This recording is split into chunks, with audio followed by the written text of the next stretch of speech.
Center for DNA Fingerprinting and Diagnostics, CDFD, is a premier institution involved in frontier areas of biological research. The CDFD has carried out extensive research related to genetic disorders, agriculture, forensic investigation, and wide range of specialized areas. In an exclusive interview to Neoscience Hub, Dr. Tangaraj, Director, CDFD, speaks about the milestones and achievements of the institution. Hello sir, welcome to Neoscience Hub. Hello, good morning. Good morning. What exactly happens at CDFD office? CDFD's function in a hybrid model. If you compare to other organizations, particularly the organizations which are involved in scientific research, so mainly they focus on scientific research, whereas Center for DNA Fingerprinting and Diagnostics involves in two aspects. So, one is providing service to the public and also to the investigating agencies. The second aspect is to conduct high quality basic research in biological sciences. What are the latest developments and achievements that have happened at CDFD? CDFD, in terms of diagnostics, we moved on from single gene disorder to multigenic, where we are trying to use NGS based diagnostics, next generation sequencing based diagnostics. And in terms of the newer aspect involving DNA fingerprinting is to provide DNA fingerprinting service to the farmers. Okay, so we do the purity test for basmati rice, because that gives good price for the farmers for exporting the basmati rice. Okay, so that's the second aspect of that.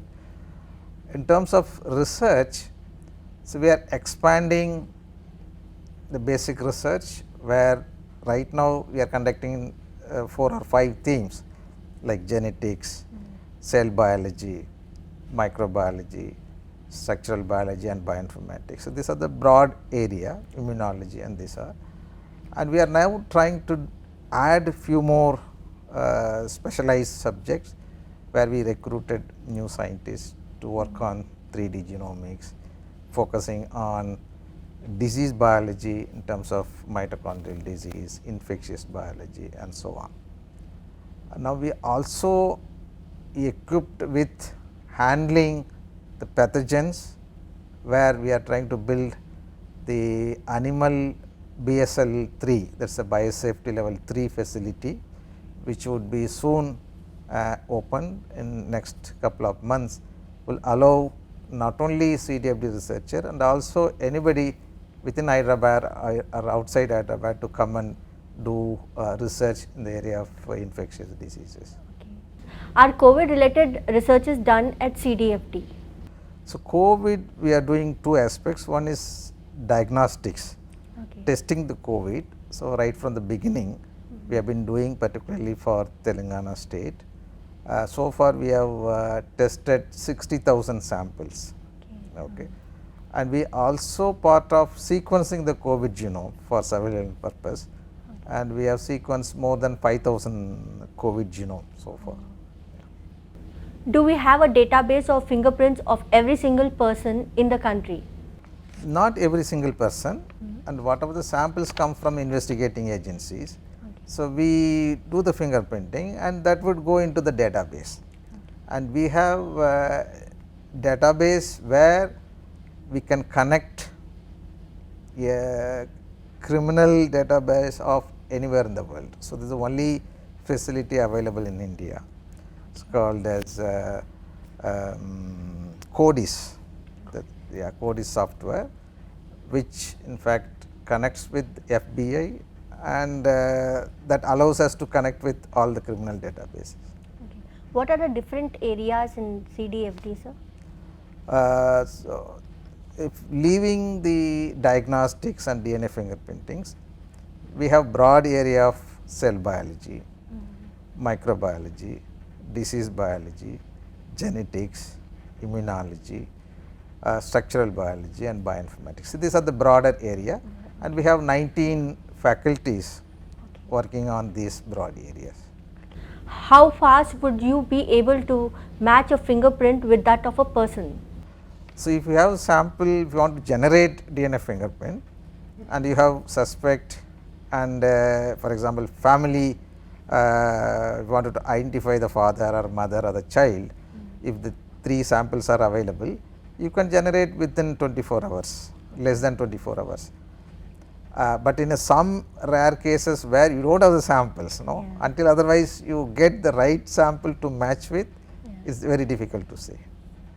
So, DNA fingerprinting is done based like the word itself came from the fingerprint, because the fingerprint is unique. And when DNA was used for scientific purpose, and one fine day Professor Alec Jeffrey found that when he hybridized the DNA, which has a repetitive sequence, and he found every individual's DNA showing unique pattern. Okay. So, that is how the technique has evolved. Okay. And subsequently within India, Dr. Lalji Singh that time was working on snakes, and snakes DNA has a repetitive sequence as GATA, and when he hybridized that with human DNA and many other animals, plants, then he also found that it is giving unique pattern. Okay. So that is how it has emerged initially, but that requires good amount of DNA. In terms of quantity, we say that 5 to 10 microgram of DNA, because the process is very long. It takes about 1 week to 10 days. Okay. But now the technology improved and it has become very simple, where you can use the fluorescently labeled primer to amplify only the repetitive sequences. So, if you take any human, in the somatic cell there are 46 chromosomes. So, we inherit 23 chromosomes from father, 23 chromosomes from the mother. Okay.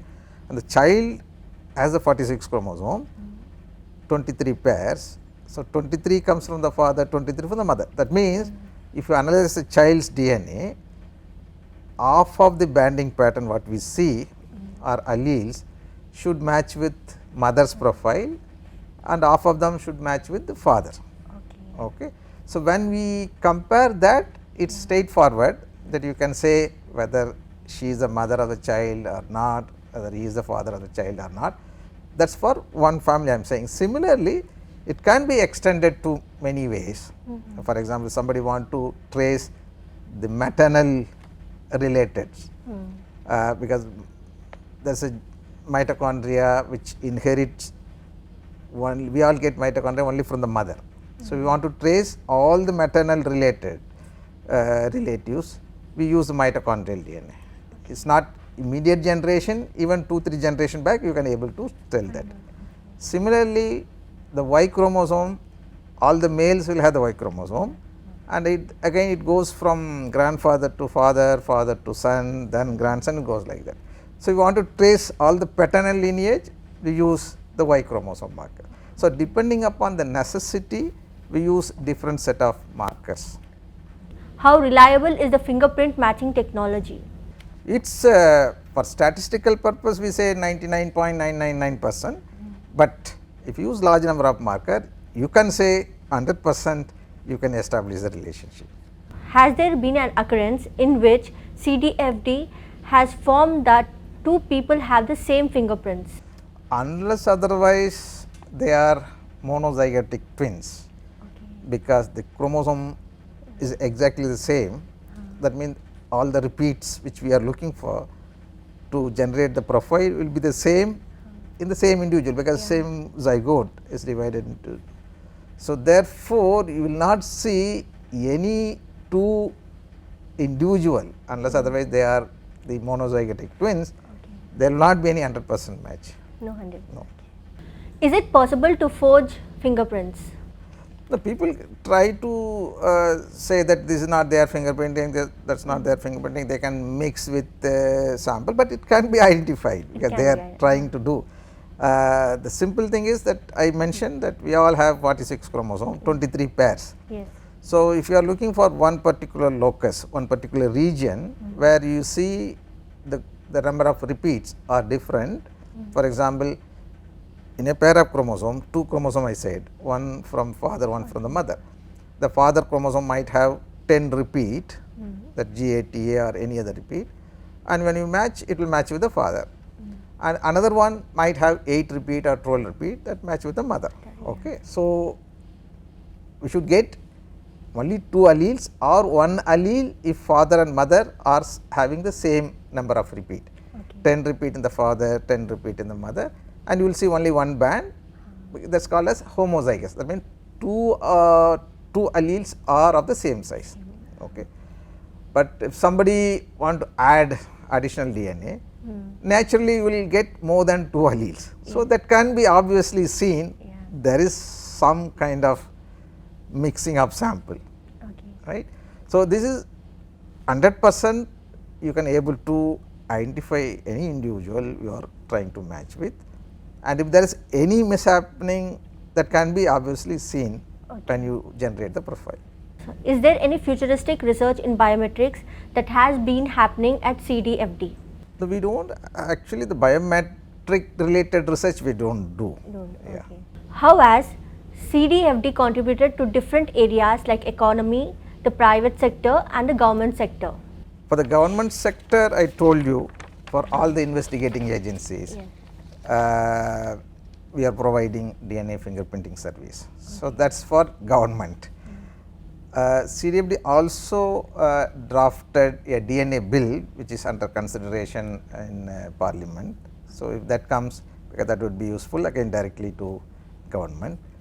And of course, most of the policies which government takes, because CDFD is a government organization, so we always follow that. So, providing service is the main thing. Then for the society, so we provide diagnostic test for large number of genetic disorders in 3 aspects. One is cytogenetics, looking for the chromosomal abnormalities. Second one is biochemical, there are large number of biochemical disorders. Third one is molecular diagnostics at DNA level. Okay, so they are all useful for the society.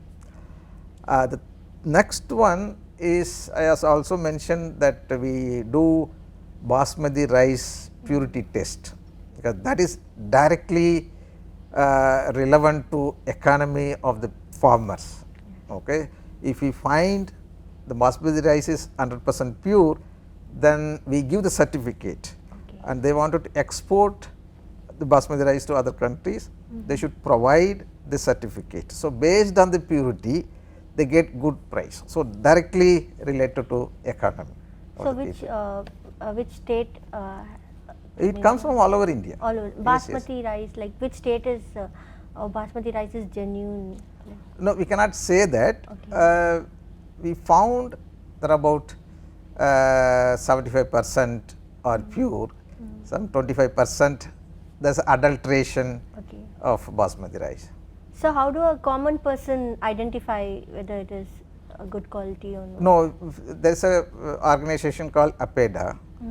So, they have to send the sample to them, and APEDA send the sample to us, and we give the report to them, or any other organization they wanted to test it, and based on that report they can send the sample, send the basmati rice. What is the latest that CDFD is doing with regards to gene editing?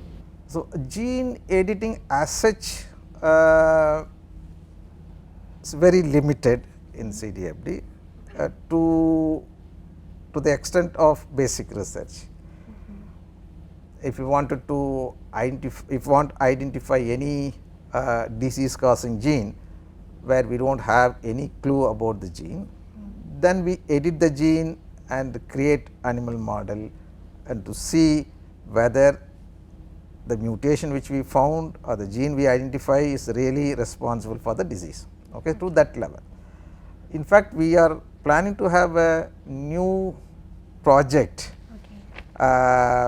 where we are trying to use gene editing method to do some kind of therapy, but we do not know, we will have to wait and see how far it is useful for the society.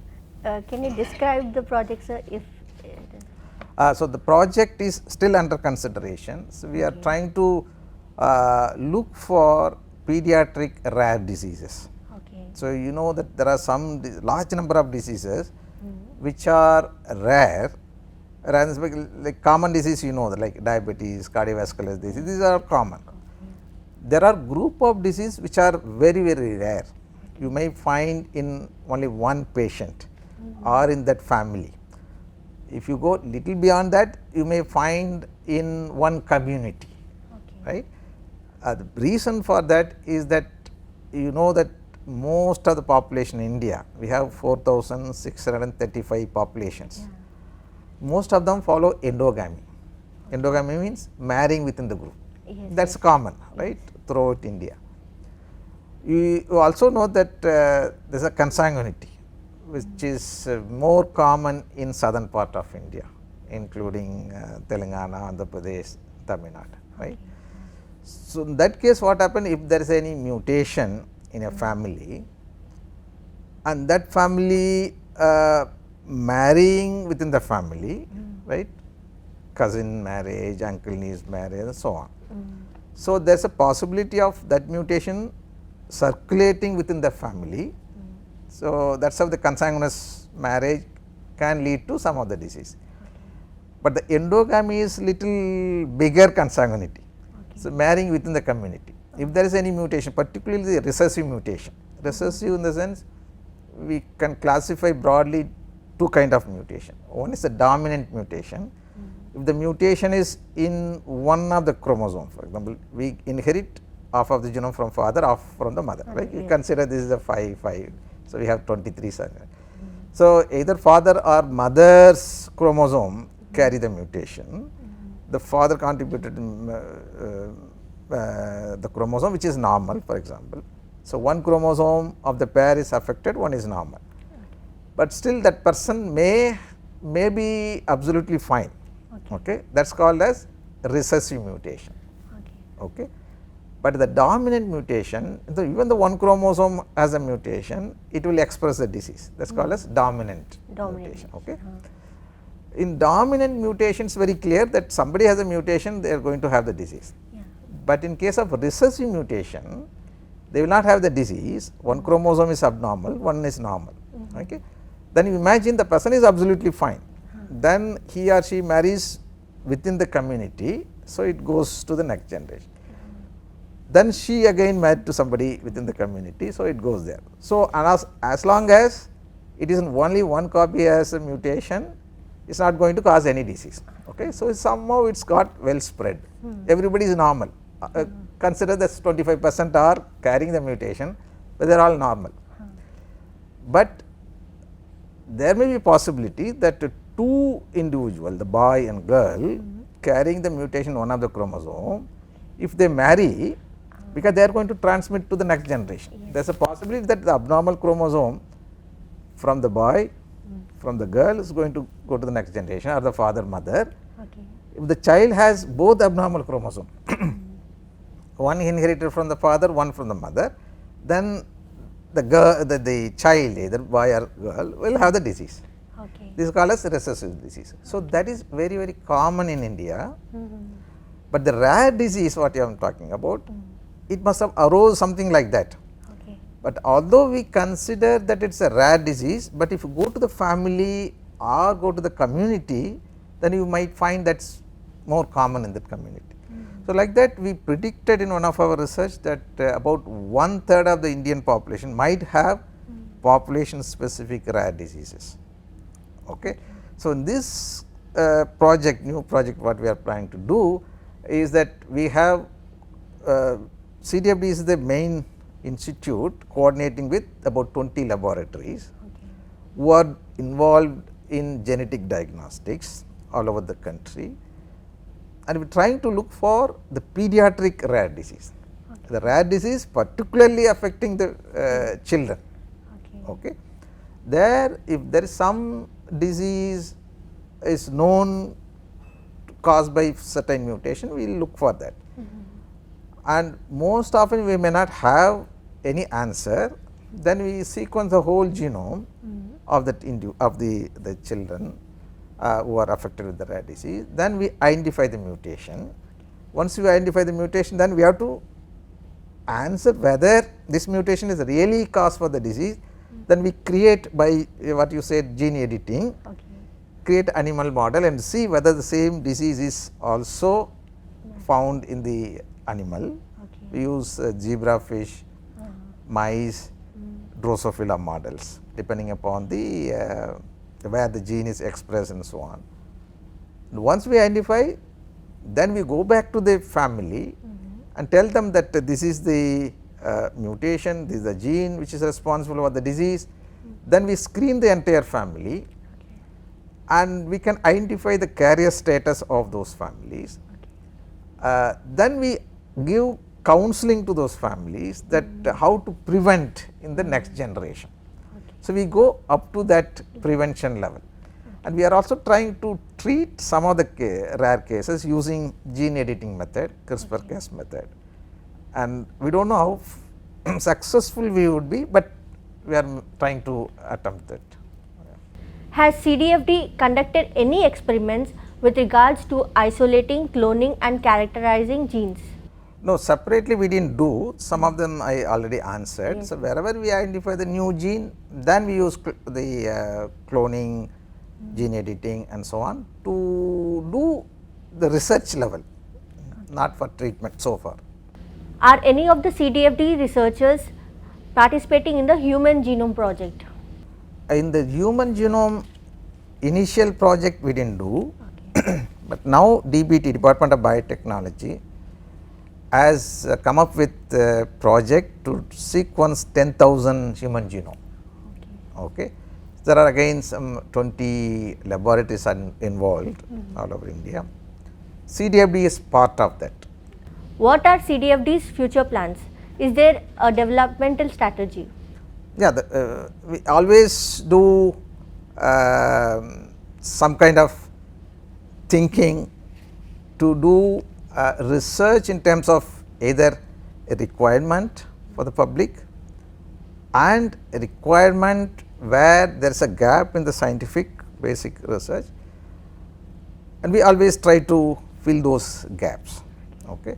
So, in terms of newer research, the pediatric rare disease is one which I already mentioned, and the animal BSL-3 facility comes, then we do lot more on infectious diseases, and every investigator, every principal investigator or group leaders are always try to do so what is required in terms of novelties, a requirement for the public and so on. So, that always there. Yes. Sir, could you speak a little about your research? So, my research is basically try to understand the human origin, migration, genetic relationship and so on. So, some of my research which happened about 2 decades ago suggested that the Andaman tribes are the first modern human who migrated out of Africa about 65,000 years back, right? That's published in Science.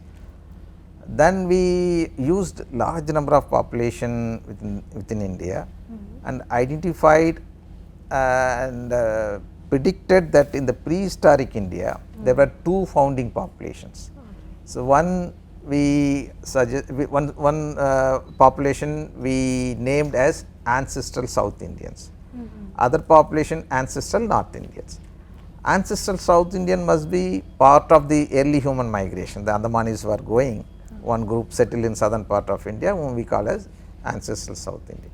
And there could be second wave of migration, people migrated towards north from Africa. One group has gone to Europe, other group has come to India via Middle East and so on. And these 2 founding groups have admixed and gave rise to many population in India. That is why, because of the admixture, you see that only in India you see, even the simple example I am saying, the color of people, no? Yes, you can see dark skin color to very lighter skin color. In Yes. between you can see wide range of colors. If you go to any other countries like Africa, mostly everybody is in dark skin color. In Europe or any other country, if you go, they are all of light skin color. But this is an example of how the admixture took place. Yes. And that admixture happened during the last 2 to 4,000 years, Okay. right? And for the last 2,000 years, we are strictly following endogamy marrying within the group. Okay. And this has very high impact on population specific disease.